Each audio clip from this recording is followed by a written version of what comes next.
Welcome to Grace. My name is Cindy, and this is church. Luke 15, 1-10. Now all the tax collectors and sinners were coming near to listen to him. And the Pharisees and the scribes were grumbling and saying, "This fellow welcomes sinners and eats with them." So he told them this parable. Which one of you, having 100 sheep and losing one of them, does not leave the 99 in the wilderness and go after the one that is lost until he finds it? When he has found it, he lays it on his shoulders and rejoices. And when he comes home, he calls together his friends and neighbors, saying to them, "Rejoice with me, for I have found my sheep that was lost." Just so, I tell you, there will be more joy in heaven over one sinner who repents than over 99 righteous persons who need no repentance. Or what woman having 10 silver coins, if she loses one of them, does not light a lamp, sweep the house, and search carefully until she finds it? When she has found it, she calls together her friends and neighbors, saying, "Rejoice with me, for I have found the coin that I had lost." Just so, I tell you, there is joy in the presence of the angels of God over one sinner who repents. When my son was just a year and a half years old, he just loved one thing in particular. Partially probably because of the songs, partially probably because of the toys, but largely because we lived on a major street with a large window that when you looked outside of it, throughout the day, you would always see a large amount of buses. Now you would see some city buses, but more often than not, because there was a school close by, you'd always see school buses. And so my son, one of his very first words was actually bus, bus, bus, bus. He would just say bus, bus, bus, bus. And because of that, he always was given toys. If you knew my son and you thought to yourself, what would Noah like? You would say, oh, I know what he wants. He wants a bus. And that was true. He could have had 100 buses. And for us adults, we say that's just far too many buses. For Noah, there was never too many buses. So he had some buses that played music, some buses which were Playmobil buses. You can play with the person on the bus. Some buses which were construction buses. And then one day, just as we were leaving a store, Noah saw this, little bus. You pull it back and it goes forward. But this bus became Noah's favorite toy in the whole world. Yeah, he might have had 100 buses. But this was his favorite. It was partially his favorite because it was so small, partially his favorite because, he could wind it back. But it was also one of his favorites simply because he could always carry it with him. So wherever my son went, he would just be looking for a bus. He'd say, bus, bus, bus, bus. But then he'd always have this in his little hand and he'd pull it out, bus, bus, bus, bus. And so on August 18th, 2020, I took him to our neighborhood park. Our neighborhood park has a tennis court, which is where I like to play tennis and where I like to encourage my son to play tennis. But it also has these rolling hills of grass, these trees. And my son used to always go and run up these hills, and sometimes he still does, runs up this hill, runs down the hills, rolls down the hills. He'd always have this bus. And I remember on this one particular day, the sun was now setting, and I was getting this red wagon ready to go home. And all of a sudden, I realized that the bus was not in the wagon, nor was the bus in his hand, and the sun was going down. I called my wife, Cindy, Noah's mom, and I said, "You better get out here to the park, because I don't know what's going to happen tonight if we don't go home with this bus." And so Cindy came out and we looked far and wide. People were like, what are these people looking for? We were looking for this bus and we didn't know. It was like almost like a soccer field size. Where could he have dropped it? I didn't know. And the grass was a cut. And you would think that a yellow bus in the green grass would stick out, but no. It was deeply hidden. And right the sun was coming down. It was right when it was about to set, and Noah is about to fall asleep. Somehow or another, we just looked at the right place, and in the grass, I could see a little bit of the yellow. And I put my hand down, and sure enough, there was that bus. My son was like the happiest boy in the entire universe at that very moment. So happy to find his lost bus. Before working at the Sharing Place and working at Grace Church, I worked at Emmanuel Church of the Nazarene. Emmanuel Church of the Nazarene is in the Jane and Finch neighborhood, an at-risk neighborhood. And directly across the street from us, a 13-year-old boy, was having a birthday party. And at his birthday party, two other boys, a little bit older, showed up, but they started shooting at each other. Guns being shot across a birthday party. And the boy who was hosting the birthday party, he got shot in the middle, and he died. And so us as a church who live directly across the street from this, we recognized that we needed to do something. So a community center was formed. And one of the things that we knew was that the kids loved playing basketball. We had a small gym, wasn't huge, it wasn't great, but it was a gym. And the kids loved coming to play basketball, but the kids could never afford to be in an organized basketball program.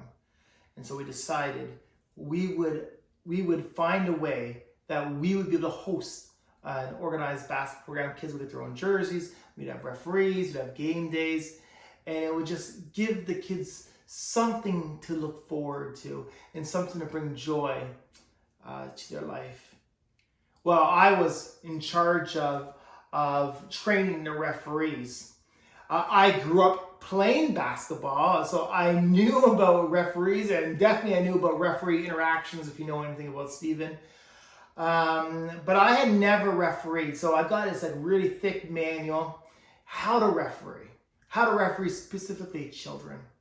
And the referee manual came with a DVD, so I watched the DVD. But our program was 8 weeks long, and the manual said to the referee training, said this: blow the whistle. First day, blow the whistle. If the child takes 3 steps, and you know they're only supposed to take 2, blow the whistle. Blow the whistle. Let that child know, listen, we'll only take 2 steps, not 3 steps. Or if the child doubles dribbles, blow the whistle. Hey, next time when you stop dribbling, instead of dribbling again, you need to pass it or shoot it. If the child runs out of bounds, blow the whistle. Hey, these white lines around the court, these are to keep you in play. Blow the whistle. And then the instructions were basically this, that if you blew the whistle at the very beginning, in the first game, the kids might be a little bit frustrated, but it would start to trigger their brain, and they would start to figure out, okay, wait a second, these are the things I'm allowed to do, these are the things I'm not allowed to do. And then in the second game, you'd blow the whistle maybe 10% less. In the third game, another 10%. In the fourth game, midway, another 10%. And then sure enough, you'd get to this point by about week 6, where you almost didn't need to blow the whistle, because the child would know the rules. And because they knew the rules, they would play within the rules. So that was our encouragement. In today's piece of scripture, we see these Pharisees. Pharisees are the people of God in the Old Testament, who those guys were rule followers. They knew all the rules, and they were going to make sure that they abided by the rules, but not only that they abided by the rules, but that everybody else was going to abide by the rules. And so when the Pharisees and the teachers of the law, they saw Jesus eating with what they saw as sinners, they thought to themselves, wait, how is this possible? This does not compute in their minds. They look back at Jeremiah or at Exodus in the Moses story or in Genesis. They look back. They look back and back and back. And there are examples of God at the very beginning when God was trying to interact with people, where God, was a little bit, how we would look at it, stiff and strong, armed. And you know what? These are the rules. We have to follow the rules. But here we have Jesus and the Son of God.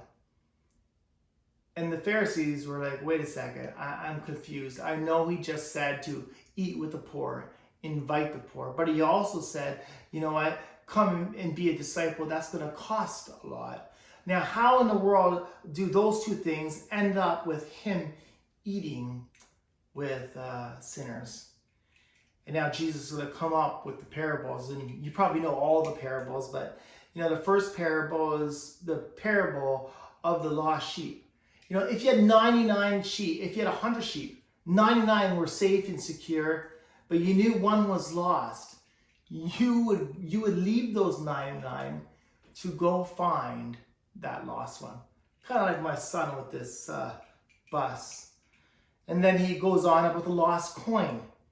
If you lost something, and we've all lost something. Just the other day, I had to turn my office upside down because I lost something. But when you lose something, you don't just say, you know what, something else is going to come. Yeah, I don't have to worry about it. No, oftentimes, because it's meaningful to you and it's important to you, you're willing to do anything for it. In the same way, Jesus says, when a sinner is found, there is much joy in heaven when one sinner is found. So the way I read that, the way I read it, or the way Stephen reads it, is that there was a time in the Old Testament where God is firm. It has to be firm, so that people would understand and so that they could have a relationship. Just like me as a parent, I'm firm. Sometimes I have to put no or tell Eva, exactly what I want. And there has to be some punishments to that so that they can get in line. But as Noah grows up, I hope that I'm not having to yell Noah, Noah, Noah all the time, or Eva, Eva, Eva all the time. I'm hoping that they understand the rules and they understand what's good for them, and that the rules are there not to hinder them, but to make sure that they have opportunities and to make sure that they're safe, that sooner or later that I will be able to pull back. But if one day I pull back and somehow or another my son has gone adrift, or my daughter has gone adrift, I'm of course going to be willing to do anything to bring them back. Of course I'm willing to go out and search and to find and to look for them, because they're mine. They're mine. Even if they're doing what is perceived as wrong, they're still mine. That's the way God looks at us. That even when we do things that are wrong, we're still His. And God's willing to look for us.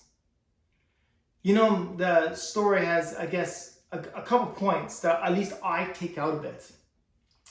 One is that, we could become Pharisees and rule makers, and we can start to question, God and why He does things or how He does things. But ultimately, we need to let God be God. And we just need to be followers of His. It also tells us, the story tells us that, if for whatever reason we have fallen away and we have gone on our own and we have decided our way is better, guess what? We have a God who is willing to come and to die for us, willing to do anything and everything for us to restore that relationship. And so we should embrace that, not run from that. And then finally, I think this. Sometimes as Christians, sometimes as people of God, you know what? The only people we know are other people of God. And in one way, that is a good thing, because we can uplift each other, encourage each other, pray for each other. On the other hand, how can we share the gospel if everybody we talk to has already experienced and accepted the gospel? We need to be willing to be like Jesus. We need to be willing to go to places where other people might question us. We need to be willing to eat with people that other people might not feel comfortable eating with. We need to be around other people so that we can have the opportunity to share love with them, but also to speak into their life that they are loved by the God who made everything. This is Grace. My name is Stephen, and this is church.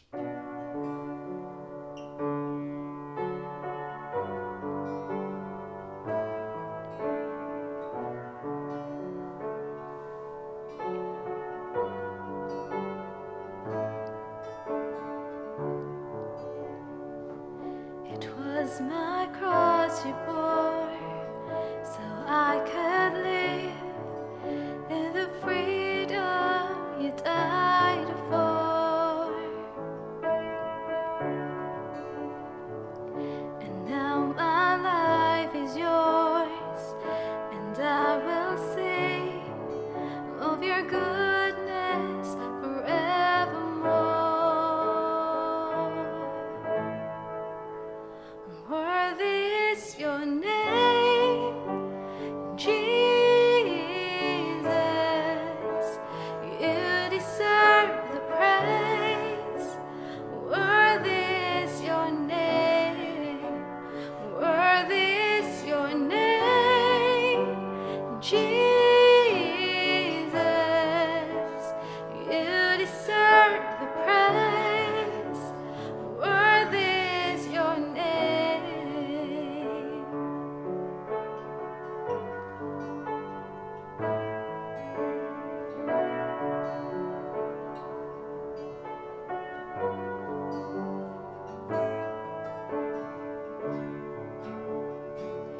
And now my shame